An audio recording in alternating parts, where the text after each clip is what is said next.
first step in starting an export business is to register your business entity.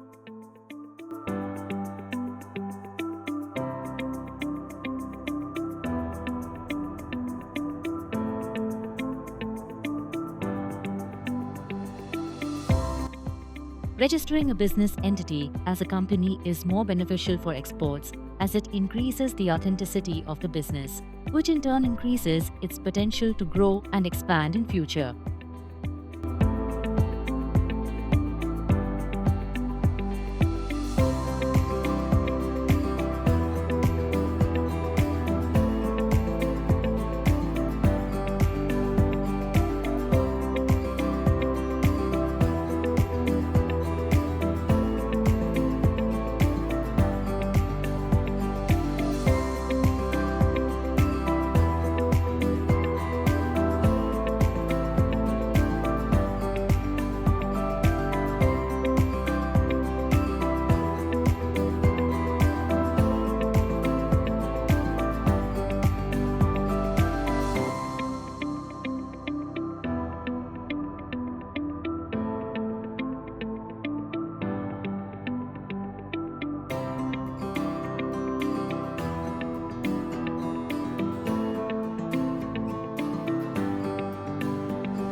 Once the business entity is registered, the next step is to obtain a PAN or permanent account number. Application for PAN can be made either through the portals of UTI Infrastructure Technology and Services Limited or Protean eGov Technologies Limited, which was formerly known as NSDL eGov. You will find links to these portals in the description below.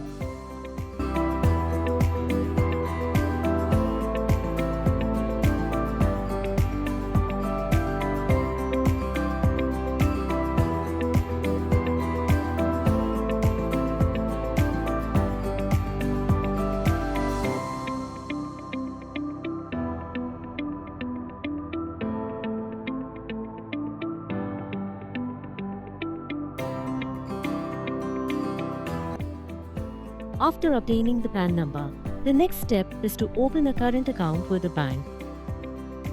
Since all transactions on behalf of the exporter are carried out through a bank, it is mandatory to open a current account with a bank authorized to deal in foreign exchange.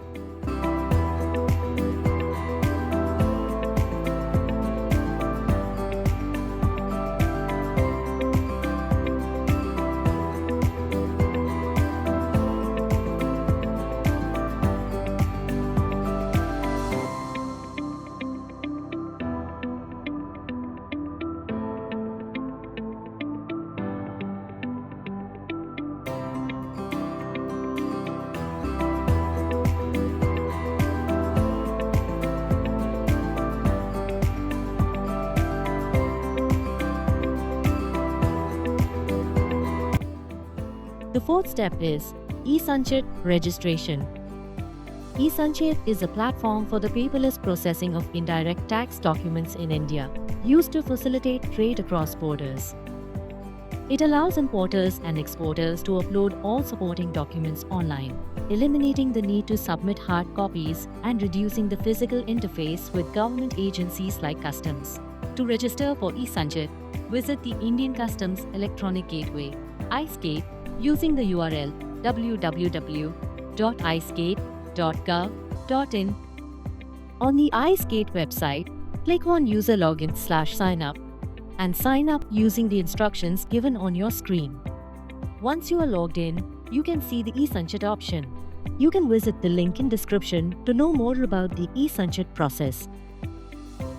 The fifth step is obtaining a GST number. The Goods and Services Tax, commonly known as GST, is an indirect tax which has replaced many other indirect taxes in India, such as excise duty, VAT, and service tax.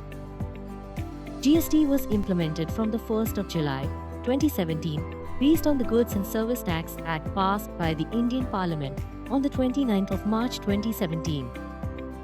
Since the implementation of GST, it has become mandatory for any person or entity selling goods or services beyond a specified turnover threshold to register under GST. GST number is required when an exporter files for claiming tax refund. An exporter can get registered for GST by applying through the Goods and Services Tax Department website www.gst.gov.in. You can find this link in the description below. The sixth step is obtaining the Importer-Exporter Code, commonly known as IEC. IEC is a key business identification number which is mandatory for export from India or import to India. No export or import can be made by any person without obtaining an IEC unless specifically exempted.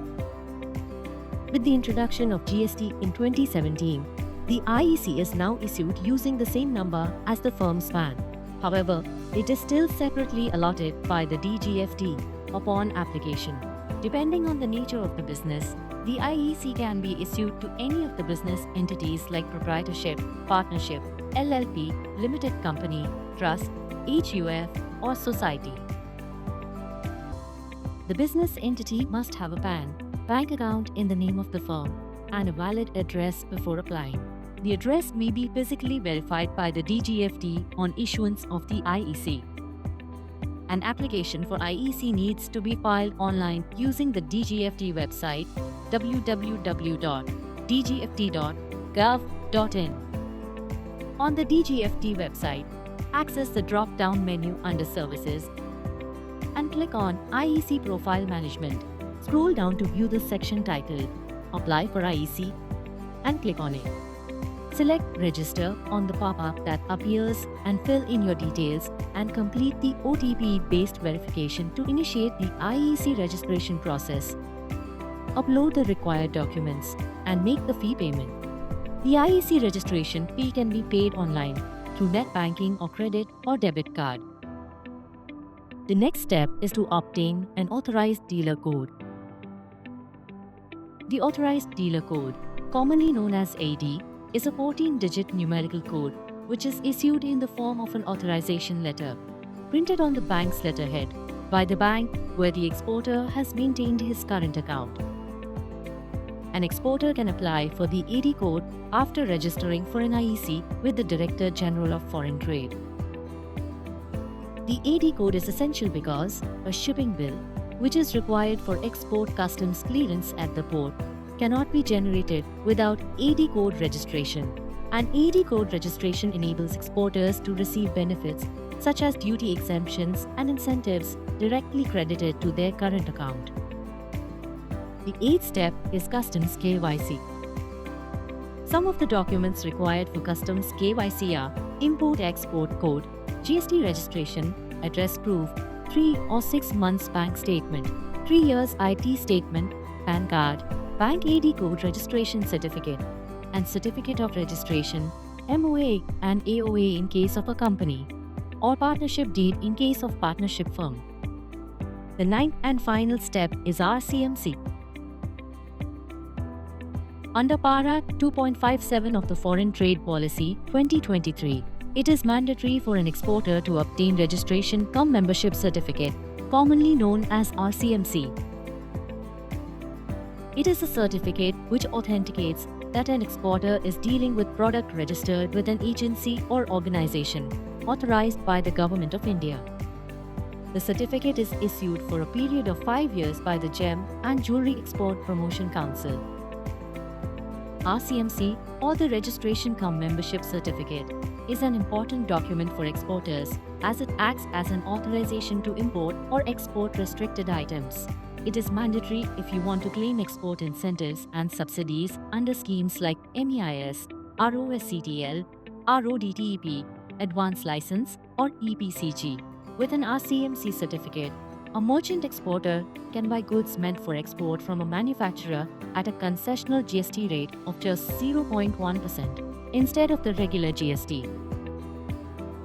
The documents required for obtaining RCMC are duly filled and signed registration cum membership certificate application form issued by DGFT, self-certified copy of the IEC number issued by the concerned regional licensing authority, self-certified copy of PAN granted by the competent authority, self-certified copy of company's memorandum of association or self-certified copy of the partnership deed or self-certified copy of the trust's deed, self-certified copy of GST registration certificate and MSME certificate if RCMC is required as manufacturer exporter.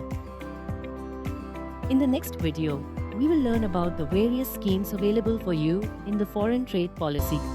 GJEPC is here to handhold you and guide you at every step of your company registration process. You can call the GJEPC helpline on 1800-103-435 or give a missed call on 720-80-48100 for assistance.